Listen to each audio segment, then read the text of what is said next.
I took a small break the last couple of days to take in everything we've been getting about Spider-Man Brand New Day.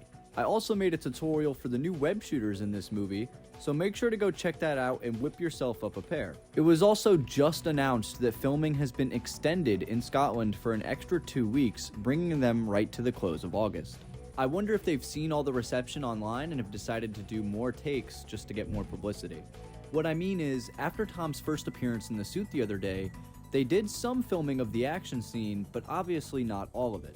During that first day of shooting, we can see a giant rig attached to that armored vehicle Spider-Man is presumably landing on during this chase sequence. I wasn't exactly too sure why that was being used until the next morning. I woke up to several videos of Tom Holland's stunt double swinging practically through the air. The rain from Scotland has somehow come here, so if you hear that in the background, I apologize. They literally just hired Spider-Man to film this movie at this point. No, honestly, this brought me right back to 2012 with The Amazing Spider-Man, directed by Mark Webb. He was a big believer in practical filmmaking, mostly due to his experience being largely in indie films. Impressed with how cool the swinging was. Why did you want to do that stuff practically? Well, I think at the beginning of the process, I was trying to think of how to reignite interest in Spider-Man and how could I approach it in a different and a new way. And I think that we're emerging from the Baroque era of filmmaking where everything is possible. Mm-hmm. And even though we in the second half of the movie in particular, we really do use CGI in a pretty aggressive way. I wanted to start off the movie with a more naturalistic approach to the action. And Andy Armstrong was really instrumental in helping develop that and really taking the lead in developing that. Because I think that when you do something physically, it puts restraints on you. But the audience, I think, recognizes that feeling and starts to understand that language, and it just feels more real. Mm-hmm. You feel more connected to the action. Mm-hmm. Eventually, they did convert to a lot more swinging with CGI in the final product of the film and in the second installment, but the entire scene where Peter flies into the bus and the back of that truck while practically swinging is so iconic to me. You can genuinely feel the weight of Spider-Man and the pendulum he's on when he swings. He's not weightless. I'm really glad to say it looks like we're going back to that in a huge way. Check this out. They started with having the vehicle stay in place. I'm assuming this was so the stunt double could get used to how it was going to feel like swinging like Spider-Man through the air. He's also not in costume just yet, but he does get in it very soon.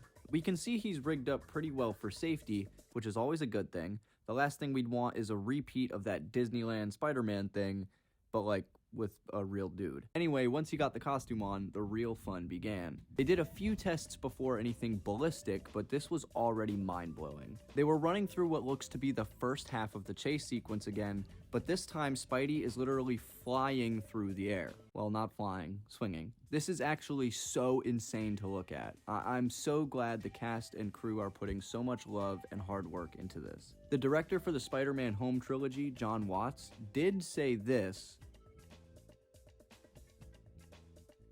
which I find super weird to say, especially when they did apparently do plenty of practical swinging while making those movies. I think the web swinging in those movies looks fine, even though there's not much of it. The weirdest part of all of this was that it was in the context of advice. He was asked to give a message of advice to whoever was going to take on Spider-Man next, before it was announced that Shang-Chi's Daniel Destin Cretton signed on for the job. I really don't know what he was thinking. I'm just glad that Daniel has totally ignored that, because we are getting some of the craziest pictures of Spider-Man I think we've ever gotten. And I've said that 3 days in a row now.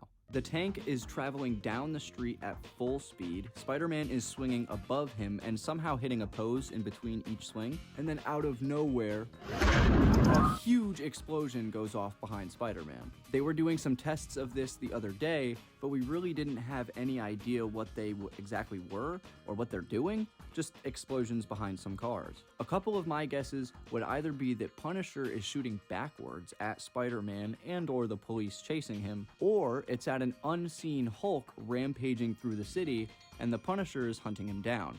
These are just off-the-wall guesses out of excitement, but you guys can let me know what you think these explosions could be caused by in the comments below. A lot of these photos of Spider-Man swinging through the city genuinely look like something out of the Daily Bugle newspaper, And Twitter seemed to agree with me about this. I mean, I can't believe it's really been so long since we've got a bombastic action piece like this in the MCU that's not just fully CG. After all of the practical sets on Fantastic Four First Steps, it's really cool to see them going back to their roots and taking things even further. I mentioned a little bit ago that the previous trilogy did some web swinging in a practical manner, but it pretty much all went away after Spider-Man Homecoming. They even sent some stuntmen up on a helicopter above the city to swing people around on, but it was never put in the film and it only shows up briefly in a deleted scene.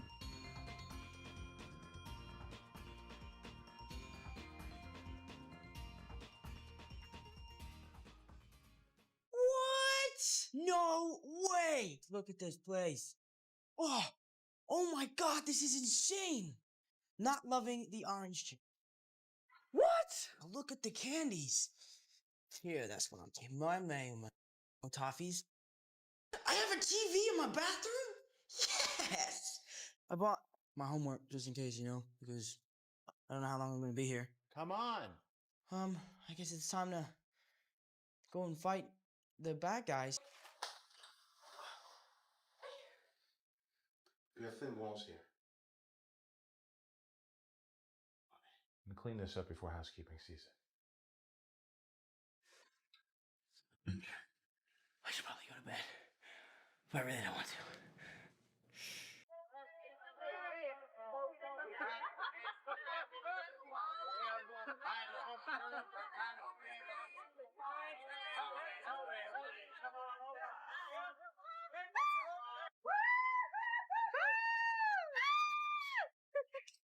I honestly think it looks great, but in the really close-up angle they wound up using, it's just another example of how much we need to see that visual weight of a person swinging. After the first film in Tom Holland's trilogy, any web work seemed to be used for when Peter was either landing on something or entering or exiting a scene. Which, to be fair, we haven't really seen him swing through the city much yet at all. More so in Homecoming, once again, but after that, it was like once in each film pretty much, and fully CGI. I personally think it looked the best when handled by the Russo brothers in Avengers Infinity War. That looked pretty great, and I'm sure some of the stunts that were done for this were done practically, but nothing ever like this. We got so many angles of this specific take, and I couldn't be happier. I'm sure these guys in the window were the most giddy. I mean, with that view, who wouldn't be? Spidey was also spotted riding on top of a normal car. I had no clue if this is a civilian's vehicle or somebody more important to the plot of the film, but it looks like Spidey is doing a lot in this scene, trying his absolute best to save literally everybody. The next day, a little more was revealed with who's assumed to be Tom Holland's stunt double, running up and swinging off with a kid on a scooter. I'm not sure why Spider-Man is taking the time to kidnap people, why there's this huge action scene happening, but so be it. It's so cool to see Spider-Man saving the civilians again, very much like the recent Superman movie by James Gunn over at DC Studios. I'm sure this will just be a quick shot in the film, but nonetheless, this looks really cool. With Spider-Man looking to throw some sort of an object at the tank, this then does something to the wheels and it crashes. My guess is that Peter has since upgraded his web shooters from his early days in Spider-Man Homecoming, and now has something similar to what we see in the Spider-Man PS4 game from 2018. In that game, he had a gadget wheel, which you were able to select numerous gadgets from and unlocked more of later in the game. It'll be really awesome if they find a way to slowly incorporate more gadgets back into Spidey's arsenal that he fully invents himself. Or maybe he still had some of his old web shooters around that were made by Tony Stark, and he repurposed them in order to fit with his new setup. I'm starting to find so many similarities between what we're seeing in these set photos and Spider-Man PS4, so I may talk about that more in depth in an upcoming video. I find it crazy how much they're letting get out of this production with it being so early on, because I know that full suit reveal would have kept us fed for a while. That can only mean that there's so much more to come, and I could not be more excited for this ride that's leading up until July of next year. If you're interested in more videos similar to this one, cosplay related videos, or just Spider-Man in general, make sure to like, comment, and subscribe, and I'll see you all in the next one. Peace.